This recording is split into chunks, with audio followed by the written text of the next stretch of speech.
Hindi മാസ്റ്ററല്ലേ? Oh you are great. 10 മണിക്ക് വരാമെന്ന് പറഞ്ഞിട്ട് കൃത്യമായി 9:55 oh it's perfectly alright. Please come in.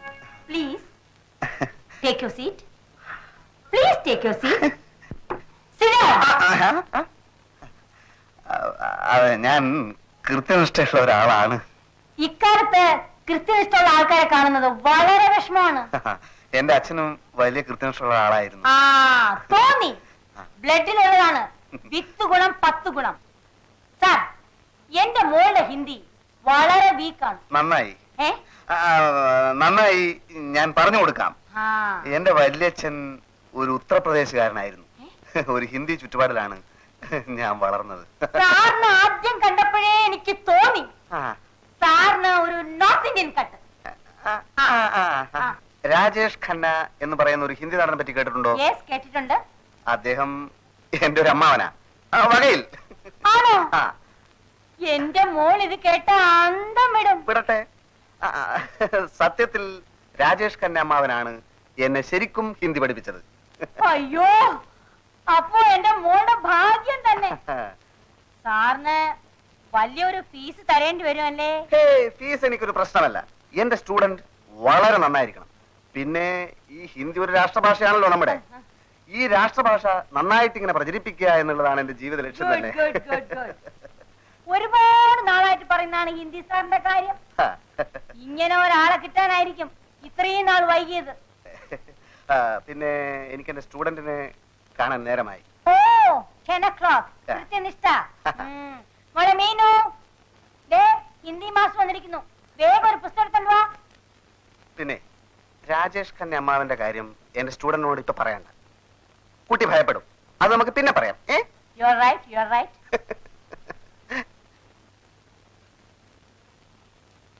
Meenu, ഇതാണ് ഹിന്ദി മാസ്റ്റർ രാജേഷ്. ഞാൻ സാറിന്റെ പേര് ചോദിക്കാൻ മറന്നുപോയി. ഭക്ത ഖന്ന. യെസ്, ഭക്ത ഖന്ന. അപ്പോ നമുക്ക് തുടങ്ങാം പന്ന സാറേ. ഖന്ന. സോറി, ഖന്ന സാറേ. ആദ്യം വെറും പരിചയപ്പെടൽ. സ്റ്റുഡന്റിനെ എനിക്ക് ഇഷ്ടപ്പെട്ടു. നാളെ ക്ലാസ് തുടങ്ങാം. എനിക്കൊന്ന് പ്രിപ്പയർ ചെയ്യാനുണ്ടേ. ഏത് ക്ലാസ്സിലാ? ഫസ്റ്റ് ബികോമിന്. അപ്പോ കുടിക്കാൻ എന്തെങ്കിലും? വേണ്ട, നാളെ കാണാം. ഞാൻ പോകുന്നു. ഞാൻ പറഞ്ഞുതരാം.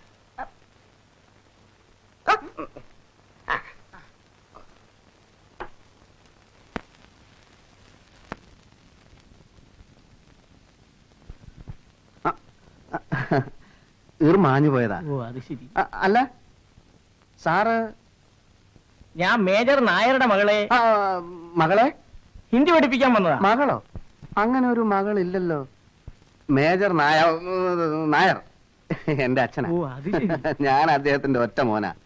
ഹിന്ദി ക്ലാസ് എനിക്കാ. പക്ഷേ എന്റെ അമ്മ സ്മോൾ പോക്സ് വന്ന് കിടക്കുക. ഇവിടെ ക്ലാസ് എടുക്കാൻ പറ്റില്ല. സാറിന്റെ വീട്ടിൽ ക്ലാസ് എടുക്കാൻ അങ്ങനെ സൗകര്യം. എക്സാം എടുത്തിരിക്കുകയാണ്. പെട്ടെന്ന് ക്ലാസ് എടുത്ത് തീർക്കണം. അങ്ങോട്ട് പോവാ.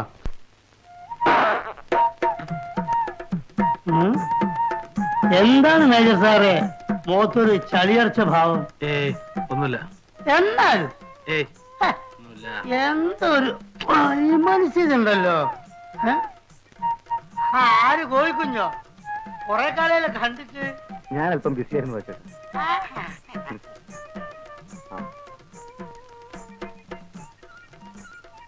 അല്ല, നിങ്ങളല്ലേ അന്ന് പറഞ്ഞത് ട്രാൻസ്പോർട്ട് കൊണ്ട് സുന്ദരനാടല്ലെന്ന്? അങ്ങേര് തന്നെ ആണെങ്കിൽ താൻ പോയി ബസ് കയറി ഇരുന്നു. അന്തസ്സുള്ളവരായ പറഞ്ഞ വാക്കിന് വില വേണം മിസ്റ്റർ. അന്തസ്സിനെ പറ്റി താൻ കൂടുതൽ സംസാരിക്കണ്ട.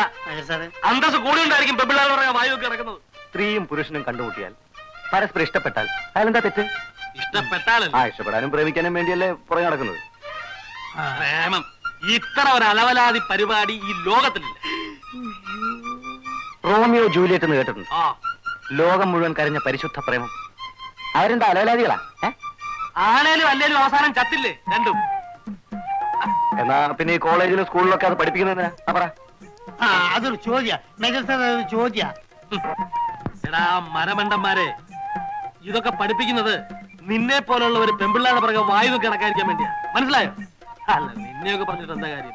നല്ല കുടുംബത്തിൽ പറഞ്ഞവരാരും ഈ നാറി പഠിക്കും. കുടുംബത്തെ പറ്റി പറഞ്ഞ അടിച്ചെന്നെ പല്ലിയൻ. ഇനിയും പറയും, നല്ല കുടുംബത്തിൽ പറഞ്ഞവരാരും ഈ നാറി പണിക്ക് പോവില്ല. തന്റെ കുടുംബം നല്ലതാണോ? എന്താ സംശയം? തനിക്ക് പെമ്മക്കളുണ്ടോ? ഉണ്ടെങ്കിൽ അവൾ ആരെങ്കിലും പ്രേമിക്കുന്നുണ്ടോ? ഇല്ല. എന്നാൽ നല്ല കുടുംബത്തിൽ പറഞ്ഞ തന്റെ മകള് ആരെങ്കിലും പ്രേമിക്കുന്നതാണോ? അതിന് വേറെ ആരെങ്കിലും മകളായിരിക്കണം. ബെറ്റുണ്ടോ? ബെറ്റുണ്ട്. മേജർ സാറേ, ഇത് നമ്മുടെ കുടുംബ പ്രശ്നമാണ്. ബെറ്റ് അടിക്കണം. എന്താ ബെറ്റ്? ബെറ്റ് എന്താ ബെറ്റ്? 3 മാസത്തിനുള്ളിൽ തന്റെ മകൾ ആരെങ്കിലും പ്രേമിക്കുന്നു എന്ന് ഞാൻ സ്ഥാപിച്ചാൽ താൻ ഒരു ദിവസത്തെ മീശ എടുക്കണം. അയ്യേ, അത് കാണാൻ ഭയങ്കര വൃത്തിയായിരിക്കും. അല്ല, സപ്പോസ് അവള് പ്രേമിച്ചില്ലെങ്കിലോ? അങ്ങനെ തലയാ മുട്ടയടിക്കും. മുട്ട അടിക്കണം. അത് നമുക്ക് പച്ച മുട്ട അടിക്കണം. അടിക്കണം. മുട്ട അടിക്കണം. എന്നാ അടിച്ചേ? ബെറ്റക്ക് ബെറ്റ്. എണ്ണിക്കോ? മാസം 3. എന്നാ മുട്ട അടിക്കാനുള്ള ദിവസം താനും എണ്ണിക്കോ. ഒന്നാം സാക്ഷി പാച്ചിപ്പിട.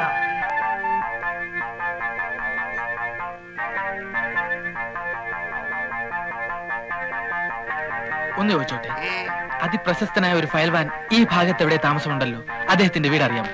പേരെന്താ? എന്റെ പേര് കോര. ഫയൽവാന്റെ പേര്? ഫയൽവാൻ വാസുപിള്ള. താനെന്തിനാ ഫയൽവാനെ കാണുന്നത്? അദ്ദേഹത്തിന്റെ കഴിവുകളെ പറ്റി പലരും പറഞ്ഞു കേട്ടിട്ടുണ്ട്.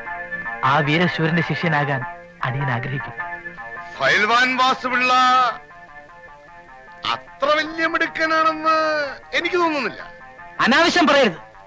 ഇതുവരെ അദ്ദേഹത്തിന്റെ ശിഷ്യനാകാൻ കഴിഞ്ഞില്ലെങ്കിലും ആ മഹാന് വേണ്ടി ഏകലവ്യനെ പോലെ എന്റെ വിരല് മുറിച്ചു കൊടുക്കാൻ പോലും ഞാൻ സന്നദ്ധനാണ്. വെറുതെ വിരല് കളയാൻ. നിങ്ങൾ പറയുന്ന യാതൊരു കഴിവും അയാൾക്കില്ല. മിണ്ടരുത്. ഇനി ഒരു അക്ഷരം മിണ്ടിയ അടിച്ചു തന്റെ പല്ല് വെക്കും. അത്ര വലിയ ഗുരുഭക്തിയാണോ? എന്നാൽ അതൊന്ന് കാണണമല്ലോ. ഫയൽവാൻ വാസുപിള്ള ഒരു തെണ്ടിയാണ്.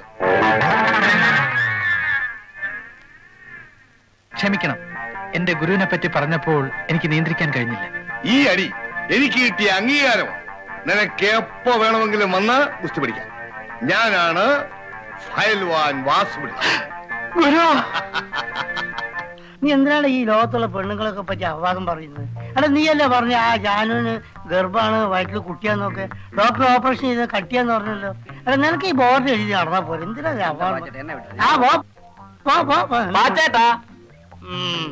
പാച്ചൂന്ന് വിളിച്ചാ മതി. എന്താ മാറ്റേട്ടാ? ആ പറ്റത്ര രൂപയായി. കയ്യെടുക്ക്. 310 രൂപ. 310? ഇതെന്താ അക്ഷയ പാത്രം? അല്ല, ചെമ്പ് പാത്രം. അല്ല, തന്നാലും തീരുന്നില്ല. ആട്ടെ, കറക്റ്റ് കണക്ക് പറ. 310 രൂപ 25 പൈസ. നിന്റെയൊക്കെ കണക്കേ എന്റെ മനസ്സിലുണ്ട്. അത്രയല്ലേ ആയുള്ളൂ. ആ, 400 തികഞ്ഞില്ലല്ലോ. പാച്ചേട്ടൻ പോയി. ഇനി കട ഇവിടെ ഇട്ടേച്ച് ഞാൻ അവിടെ പോണോ? അയ്യോ, അതല്ല പാച്ചേട്ടാ. ഒരു പാക്കറ്റ് വിൽസും ഇതേ 2 പഴവും. സപ്പോസ് പഴം ഇതേ തന്നെ വേണോ? ഒരു 5 രൂപ എടുത്തോണ്ട് വച്ചിട്ട് അപ്പൊ 400 തയ്യോ? എടാ, നിന്റെ തന്തയല്ല എനിക്ക് ഇവിടെ കട വെച്ചെന്ന് അറിയോ? എടാ, മനുഷ്യനാലേ കുറച്ചൊക്കെ ഒരു ഇതൊക്കെ വേണം. സപ്പോസ് എന്തെങ്കിലുമൊക്കെ വേണം. അല്ല, ഈ കണക്കിന് പോയി നീയൊക്കെ എന്നെ റോഡാതാരാക്കല്ലോ അല്ലേ? അപ്പൊ പാച്ചേട്ടൻ ഞങ്ങളോടെ കൂടാല്ലോ. എന്തൊരു തെണ്ടാനോ? ചേടാ, നിങ്ങളെ പറച്ചിൽ കേട്ടാതൊന്നും എനിക്ക് നോട്ടടിയാ തൊഴിലൊന്നും. എന്റെ കൈ കാശുണ്ടേ തരുവോ? ഇല്ലാഞ്ഞിട്ട് ഉണ്ടെന്ന് തരുമോ ഇല്ലാഞ്ഞിട്ടല്ലേ എന്ന്. അപ്പൊ സപ്പോസ് ഉണ്ടെങ്കിലും തരില്ല. ഇങ്ങനെ വായും പൊളിച്ചാടുന്നാൽ എവിടുന്ന് ഉണ്ടാവും? കോളേജ് വെക്കേഷൻ അല്ലേ? ഒന്ന് ഈ വീട്ടിൽ പോവുക, അല്ലെങ്കിൽ സപ്പോസ് ഇതിന് ജോലിക്ക് പോവുക. ഇപ്പൊ തെണ്ടാൻ വരെ യൂണിയൻ മെമ്പർ ആവണം. മെമ്പർഷിപ്പിനുള്ള കാശുണ്ടെ പിന്നെ എന്തിനു തെണ്ടത്? നീ എന്ത് ജോലിയും ചെയ്യും? എന്റെ മാന്യതയെ ചോദ്യം ചെയ്യാത്ത എന്ത് ജോലിയും ചെയ്യും. മാന്യതയോ നിനക്കുണ്ടത്? ആ, നീ ഏതായാലും ഒരു കാര്യം ചെയ്യും. ഇവിടെ വന്നിരിക്കുന്ന കിഴവ മേജറില്ലേ, ആ പെൺകോന്തനോ? ആ, അയാളുടെ വീട്ടിൽ ഈ അല്ലറ ചില്ലറ ജോലിക്കൊക്കെ ഒരാളെ വേണം. നീ പോയിട്ട് അയാളെ കണ്ടിട്ട് വലിയ കാര്യമൊന്നുമില്ല, ആ തവണയൊന്ന് കാണും. എന്താ കുട്ടി ഇത്? എഴുന്നേൽക്കൂ. എനിക്ക് 9 വയസ്സുള്ളപ്പോൾ എന്റെ അമ്മ മരിച്ചു. അന്ന് തൊട്ട് ഇന്ന് വരെ ഒരമ്മയുടെ സ്നേഹം എന്താണെന്ന് ഞാൻ അറിഞ്ഞിട്ടില്ല. ഇപ്പോൾ ഇവിടെ വെച്ച് ഞാൻ എന്റെ അമ്മയെ കണ്ടു. അയ്യേ, അയൽവക്കത്ത് ആരെങ്കിലും കാണും. ഗോവിന്റെ വീട് എവിടെയാ? കാസർഗോഡ്. ഒരു പാവപ്പെട്ട കുടുംബം. കെട്ടിക്കാറായ 9 സഹോദരിമാർ. BA പാസ്സായ ഞാൻ നാട് വിട്ടു. ഒരു ജോലിക്ക് വേണ്ടി മുട്ടാത്ത വാതിലുകളില്ല. ചുവപ്പ് നാട്, ഭയങ്കര ചുവപ്പ് നാട്. അങ്ങനെ ഒരു അസുഖമുണ്ടോ? അസുഖമല്ലമേ, റെഡ് ടേപ്പിസം. എന്റെ സർട്ടിഫിക്കറ്റുകൾ ഫയലിൽ കുടുങ്ങി. എടുക്കാൻ പറ്റില്ലേ? കുരുങ്ങിപ്പോയി. അയ്യോ കഷ്ടം. എന്നിട്ട്? തീർന്നില്ല. ഇടി വെട്ടിയവനെ പാമ്പ് കടിച്ചു. എവിടെ വെച്ച്? ഒരു പഴഞ്ചൊല്ലി പറഞ്ഞതാണ്. ആഹാ, അത് ശരി. ഹോട്ടലിൽ പാത്രം കഴി, ഭക്ഷണ പദാർത്ഥങ്ങൾ പാകം ചെയ്തു. എന്ത് ജോലിയും ചെയ്യാം. എന്റെ അമ്മ എന്നെ ഇവിടെ നിർത്താം. അല്ല, എനിക്കിവിടെ ജോലിക്ക് ഒരാളെ ആവശ്യമുണ്ട്. പക്ഷേ ഇത്രയും വലിയ ശമ്പളം തന്ന്. ശമ്പളം വേണ്ടമ്മേ. ഒരു മകൻ അമ്മയെ സഹായിക്കുന്നു എന്ന് കരുതിയാൽ മതി. അങ്ങനെ ഞാൻ നാളെ വന്ന് ജോയിൻ ചെയ്യാം. ദാ, ദാ. പോയാ? പെൺകുട്ടിയെ ഞാൻ കാണിച്ചു തരുന്നത് പ്രശ്നമല്ല. കാണിച്ചു തന്നാലും ഒരു ഭാര്യ നിലവിലുള്ള സ്ഥിതിക്ക് നിങ്ങൾക്ക് അവളെ കല്യാണം കഴിക്കാൻ പറ്റില്ലല്ലോ. പ്രേമിച്ചു കിട്ടിയാ മതി. അവള് പറയണം, അച്ഛാ എനിക്ക് ഗോവിന്ദേട്ടനെ തന്നെ കല്യാണം കഴിച്ചാൽ മതി. ബെറ്റി ഞാൻ ചോദിച്ചു അല്ലേ? അയാളുടെ ഒരു വശത്തെ മീശ എടുത്ത് കാണാൻ എനിക്ക് ആഗ്രഹമുണ്ട്. തനിക്ക് അങ്ങനെ ഒരു ആഗ്രഹം ഉണ്ടാവുന്നുള്ളത് ഞങ്ങൾക്കറിയാം. പക്ഷെ ആ പെണ്ണിന് കാണാൻ പരിചയപ്പെടാൻ എന്താ വഴി? വഴി ഞാൻ ഉണ്ടാക്കാം. എങ്ങനെ? 2-3 ദിവസത്തിനകം അവളുടെ ഡാൻസ് പരിപാടിയുണ്ട്. എവിടെ വെച്ച്? അല്ല, ഞാൻ കണ്ടുപിടിക്കാം. ഡാൻസ് വളരെ നന്നായിരിക്കുന്നു, എന്റെ ജീവിതത്തിൽ ഇതുപോലെ ഡാൻസ് കണ്ടിട്ടെന്ന് പറഞ്ഞ് അടുക്കണം. എങ്ങനെ എന്റെ ഐഡിയ? എന്താണ് ബുദ്ധി? ഈ തല വെളി കാണിച്ച് അടക്കല്ലേ പണ്ടാരെ. ഞാൻ എന്ത് ത്യാഗം വേണമെങ്കിൽ സഹിക്കാം. പക്ഷെ അവസാനം വരെ നിങ്ങൾ കൂടെ ഉണ്ടാവണം. എന്താ? പിന്നെ എനിക്ക് എന്താ വേറെ പണി? അല്ല, നമുക്ക് അല്പം മദ്യപിച്ചാലോ? ഇന്ന് കുടിച്ചോടത്തോളം മതി. പിന്നെ ഒരു കാര്യം ഞാൻ പറഞ്ഞേക്കാം. 2 പാക്ക് മേജർ സാർ വാങ്ങി തന്നിട്ട് നീ ആ ഭാഗത്തേക്ക് കാല് മാറിയാൽ നിന്റെ ഈ കാലിന്റെ മുട്ടി ഞാൻ തല്ലി ഒടിക്കും. കേട്ടാ? മനസ്സിലാക്കിയോ? അന്നത് ഇത് പിടി.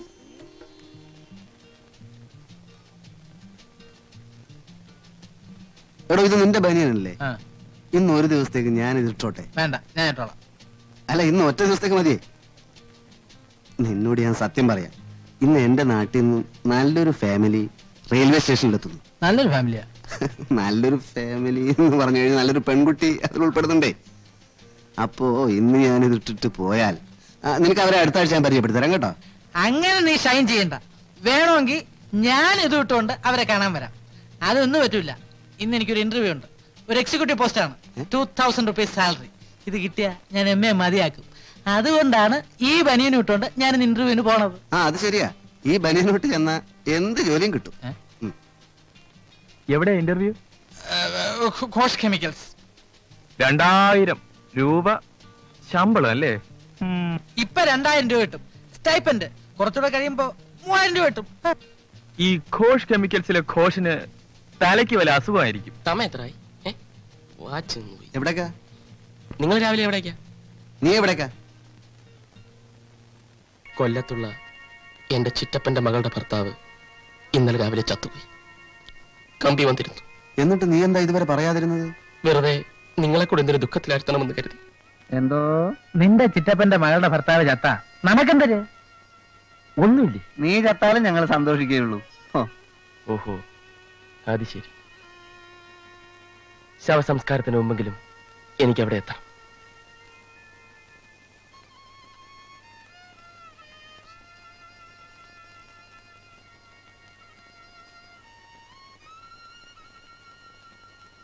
എനിക്ക് സമയമായി. ഞാനും ബസ് സ്റ്റോപ്പ് വരെ ഞാനുണ്ട്. ഞാൻ ടാക്സിയിലാണ് പോണത്. ടാക്സി കയറാനുള്ള സ്റ്റാൻഡേർഡ് ഒന്നും നിനക്ക് ആയിട്ടില്ലടേ.